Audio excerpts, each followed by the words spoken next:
Ruth DeFries, you are a professor of ecology and sustainable development at Columbia University in New York, and you have written over 100 scientific papers related to how people are manipulating the planet and its consequences to humanity. And you have written two books for lay people like me. The first was The Big Racket: How Humanity Thrives in the Face of Natural Crisis. And your latest one is What Will Nature Do? A Guide to Our Uncertain Times. Ruth, welcome to the show. Thank you. It's great to be here. So, Ruth, I feel that your book couldn't come at a more appropriate time. You published it at a time that nature is trying to tell us something. It's screaming clear and loud. Something has to change. But before we get to your book, I wonder if you could tell us a little bit about yourself. Where do you come from? What was 17-year-old Ruth thinking about her professional life when she was walking through the hallways of her school? Oh my, that is quite a question. So, in my high school, junior high, high school years, that was the time of the first Earth Day. It was a time when there was a lot of attention on the environment.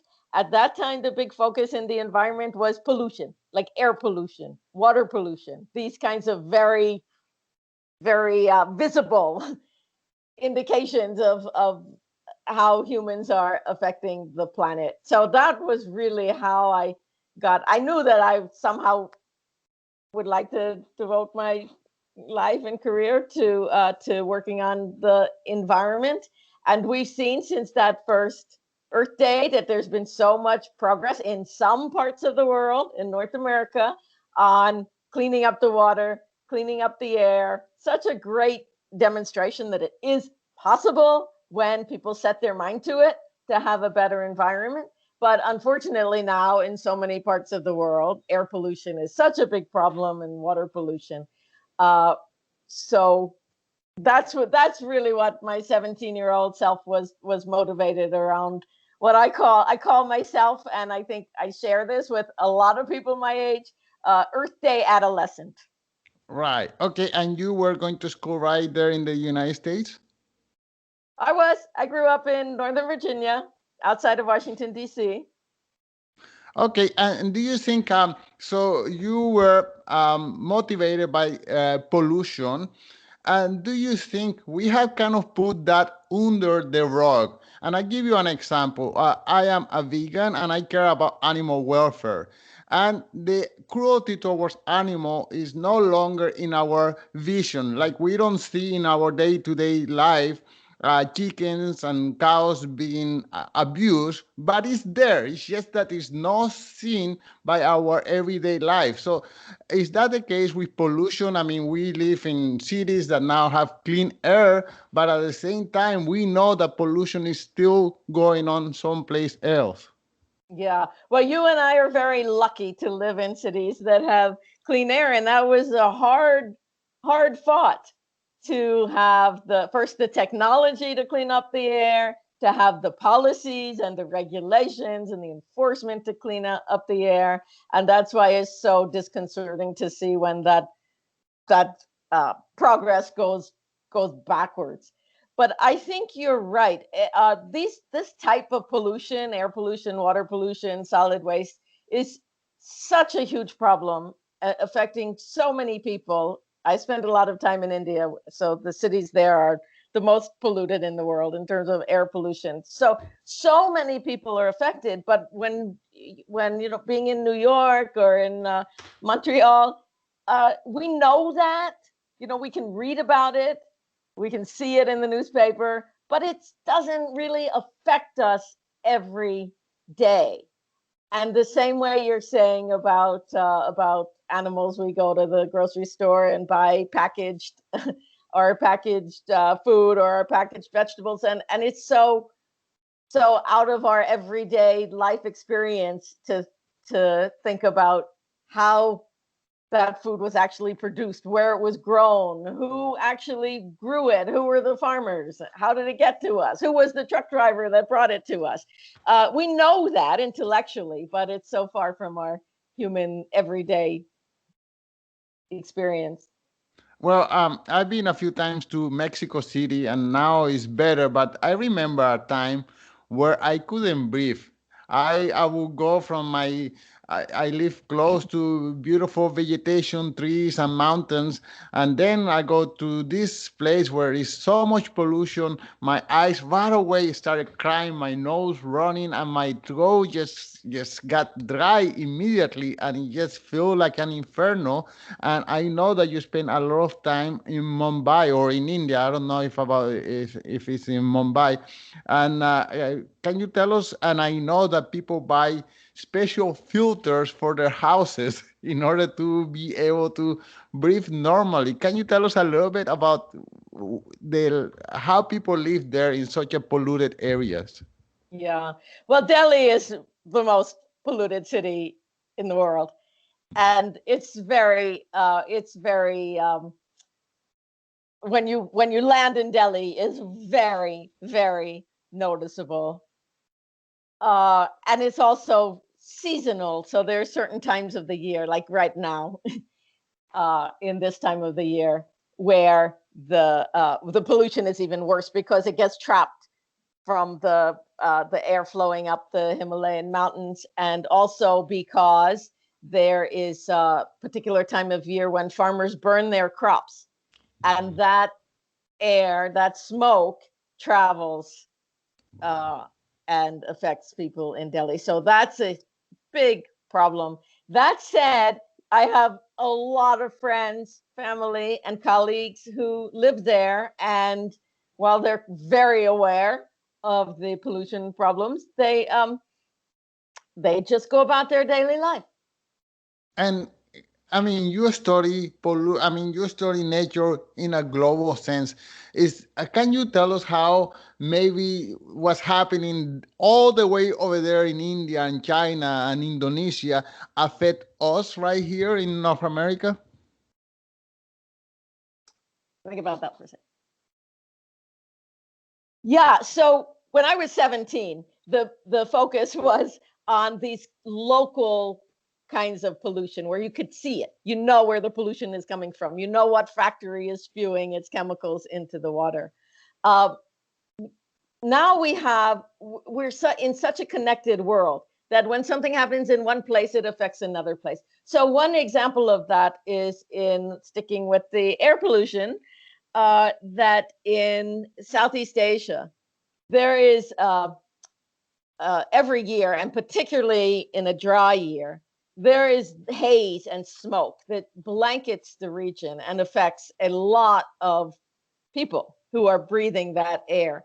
That smoke is coming from fires in largely in Indonesia, related to how they're managing the land and clearing the forest. So that smoke is blowing over into the whole region, uh, and it creates quite a lot of problems, health problems, and also political problems, because this is transboundary pollution going from one country to another country. Right, right. Well, I mean, if anything, the coronavirus has shown us that what happened in one region of the world can affect the whole planet. So, yeah. Absolutely, we live in such a connected world that when there is a virus that jumps to humans in Wuhan, in an obscure market in China, it spreads around the world in a few days. If that had happened, say, a few decades ago or 100 years ago, it's very likely that the coronavirus would have stayed in Wuhan and perhaps died out in Wuhan. But we're so connected that what happens, as you say, in one place just ricochets around the world. Right. Okay. So you are 17 years old again, and you are designed to go into science. So can you tell us a little bit about your professional track onto now? I mean, I know it would take a whole hour, but just Okay. All right. condense. Well, I wish I was 17 again. Well, I'm not sure I wish I was 17 again. But uh, I always knew I was always attracted to science and math and that kind of technical side of things. Um, and but honestly, I was a really bad student in high school. I really was a slacker. You Uh, and me both. yeah, I think a lot of people were at that age. But then somehow later on, it just kicked in a little better. But I never really had a kind of a pre-plan, and I don't think anybody does. Many few people do have a sort of plan for their life. At that time, I was interested in the environment. I was interested in seeing the world. I had a real case of wanderlust.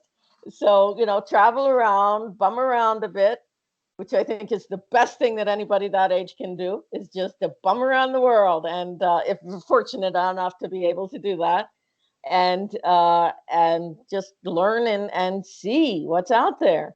So I did that for a bit, then just somehow fell into graduate school at Johns Hopkins, which I was very just lucky that the program that I was in was had such foresight that all of this interdisciplinary work on the environment and people, and there was everything in that experience, from sort of Marxist geography to hardcore operations research. I mean, very uh, wide perspective. So I benefited a lot from that. That was at Johns Hopkins University in Baltimore.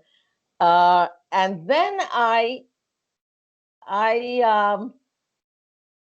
like so many people's trajectory relates to their romantic interests. I To make a long story short, got married to a wonderful man from India, and we went and lived in India for a few years outside of Mumbai, which was such an important experience. I mean, it's such a different experience when you live somewhere as opposed to just traveling somewhere, which is also wonderful, but living somewhere you just really can sink in. And that was such a good experience for me to see. And what I learned there was how intertwined nature and people are. Because in India and many places around the world, but it's so clear in India that people just live off the biomass that they're collecting. Collecting wood to burn to cook their dinner, and living off of nature in a very direct way, getting housing, building their house from wood collected from the forest. I mean, just very, very clear connection. So then it sunk into me that you can't separate environment from people or nature from society. So these things go together so intertwined. Okay, and eventually you decided to write your first book, which is The Big Racket. Can you tell us a little bit more about that book? Yeah. So I always enjoyed nonfiction science books for a lay audience, and some of those types of books were so influential for my 17-year-old and college self, such as Diet for a Small Planet, that was big then, Limits to Growth. These were really types of books that were written for lay people, but had a big impact, at least they did on me. So that was always in my sights to try to see if I could do some writings like that, because it's very, very different from writing a scientific paper. And I always aspired to be able to do that, although that's not what a lot of academics want to do, and that's fine. But I just happen to find it a challenge and fun. So writing the big ratchet, that was thinking about a big question, which is, how is it that humans, us, you and I, became the dominant force on the planet that we are now? So trying to unravel that story. And the main point of that book, it traces the way that humanity has figured out how to produce so much food over such a long period of time to sustain. We have more than 7 billion people on the planet. It's like, how do you produce that amount of food to feed everybody? So the book is the story of how people over and over have figured out different ways to produce more and more food. But the bigger point of the story is about how humans are so ingenious to figure out how to solve problems like producing food, domestication of agriculture. You can start there. But that in those solving the problem, creating another problem, like domestication of agriculture made it possible to increase population. So then you have another problem. How do you feed all those people? So this cycle of first of creating a problem and then solving a problem, which then leads to another problem, which leads to another solution. So this cycle of Yeah. problems and solutions, that is really the story of humanity. Right. Just a question. How come scientists don't like to write papers for regular people? They just like to write papers for other scientists. Only a small group of other Completely scientists will unreadable get. and unintelligible. Yeah. It's not a matter of liking, it's a matter of what they're expected to do. I see. So I see. yeah, writing books for a popular audience, it doesn't really get a lot of kudos from academic I see. uh, metrics of success. Okay, I have a friend, and we have this argument over and over again. My friend spends almost her whole paycheck on GMO food.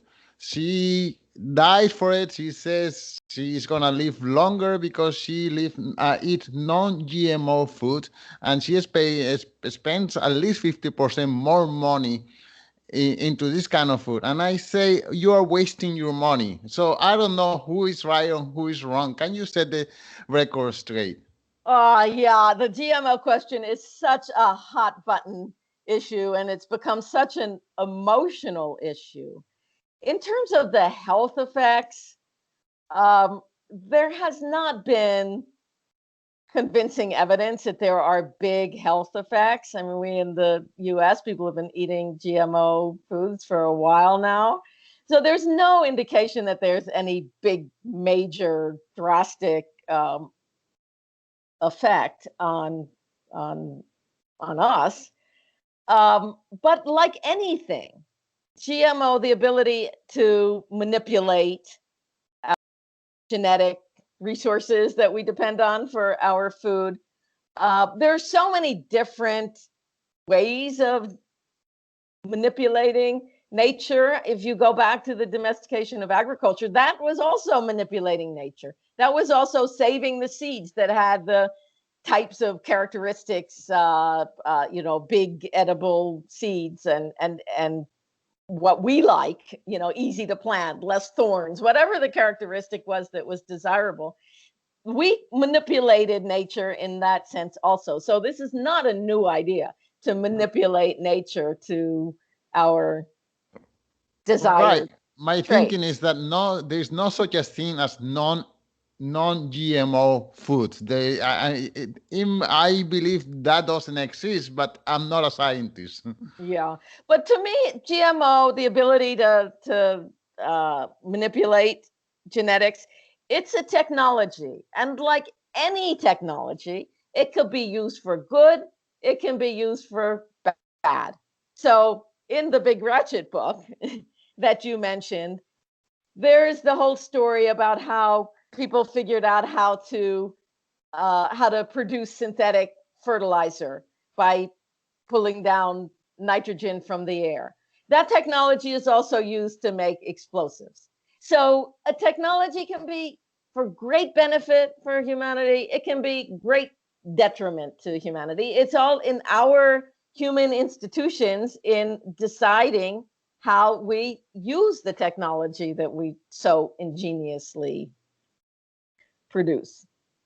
Right. Okay. Perfect. And I'm sorry for I'm asking a lot of things that are bugging me, but question that comes across my field is whether we human beings we pollute less by living in a big condensed city or living in, I don't know, in a remote area where there is trees and rivers and whatever.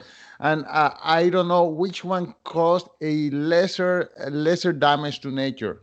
Yeah, yeah, that's also a really interesting question. That living in a city, in an urban area, is very concentrated.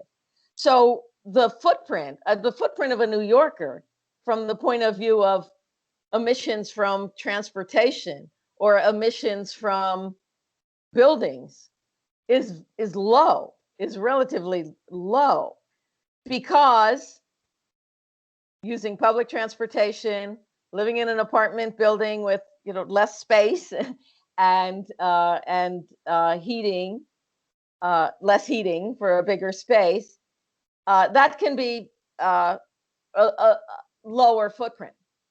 There's also another side of the story. If you think about why people come to cities, not so much in our part of the world, but in the developing world, people come to cities for jobs, to improve their income, for better access to opportunities, and to consume more. So, Mm. what offsets what? Of a lower footprint from living more densely, or increasing overall consumption? It's always two sides of the coin. Always, always multiple sides to any question. Okay, so yeah, so now let me ask you about your book. What would nature do? You highlight several problems. You highlight fires, storms, political upheaval, financial collapse, and deadly pandemics. And you also offer us solutions like investment in diversity, focusing on redundancy other than efficiency, self-correcting feedback, decision based on bottom up as opposed to top down. Can you talk about one or two of these problems and then the solutions? So I don't know, how would nature do better than what we are doing? Yeah. So the premise of the book is that we are facing in our human society a lot of uncertainty with the future, and that uncertainty created by, one, climate change, and two, by how interconnected we are. So as we were saying, that if a virus emerges in one part of the world, it just spreads and ricochets throughout the world. So that creates a lot of uncertainties and unpredictability in our future. So our we're quite used to thinking about a future that we can expect, that we know about from our past, but we are now living with some uncertainty in our future. So how do we prepare ourselves? So nature also is very interconnected and complex, the same way that human societies are. And nature, life on Earth, has persisted for billions of years. And there have been all kinds of big shocks, like asteroids crashing into the Earth, wild swings in climate, extinctions, diseases, all kinds of shocks. So, how is it that nature has been able to persist over this very, very long time? What are the strategies? And how do we think about whether those strategies are relevant for us? So those strategies discussed in the book are the ones that you mentioned. Let me pick out the one of those strategies is diversity. So in nature, there is a vast amount of diversity, millions and millions of species. We don't even know how many. They have not all been counted. Only a minor fraction have actually been identified and given scientific names. So in nature, there is a lot of diversity. What is the benefit of that diversity is that it's like an insurance policy, that when normal conditions, perhaps that diversity is not required to keep an ecosystem functioning. Perhaps, one species has another species to eat. But if something happens to that other species, then if there's diversity, there's the options available to substitute in. So that strategy in nature, it's like insurance. It's like a library of options. So if we think about diversity in our human society, certainly having diversity in the crops that we depend on, and genetic diversity in our plant breeding and genetic resources. That's really important for an uncertain future, particularly with climate change. But also think about the diversity of languages, diversity of knowledge, diversity of worldviews, diversity of cultures, and how important that is to keep just options alive that might or might not be useful in the future, but they might be. So keeping them alive, keeping that kind of diversity and stores of knowledge is provides some kind of insurance and options for the future. Wow. And at the end of the day, as you say, nature have gone through many difficult moments like asteroid hitting the earth, and nature has always survived. But we humans, we may not always survive. I was looking at a video of natural life after the Chernobyl atomic whatever accident, and nature is flourishing, and we humans, we wouldn't have been able to survive, but there is new animal species being developed, and fauna is just growing. So I mean, if we destroy nature, I mean, we will not be able to destroy nature. We can only destroy ourselves. Yeah. No matter what we do, there will be always new plants flourishing and new animals being created. But we just have to make sure nature is helping us live longer in this planet. Yeah. But, I'd like to be optimistic here that humans are also adaptable and very ingenious. Is can we organize ourselves to use that ingenuity and adaptability in a way that makes it possible for us to survive collectively, but also to survive in a way that benefits everyone as much as possible. Wow. Okay, great for a final note of optimism. Ruth, to finish the episode, can you tell us one more time the title of your book, and if you have any following in social media or your website, whatever, people can find out more about the work that you're doing? Yeah, sure. The title of the book is What Would Nature Do? A Guide for Our Uncertain Times. And it is available through Amazon and it's available through Columbia University Press. And do you have a following? People, you have a website or something? There is a website which you can get to through www.ruthdefries.com. And there is information about the book, and there is also an excerpt, the first chapter that you can download. Okay, I will put it all in the show notes. Ruth, thank you so much for your time. Okay, thank you. Stay warm.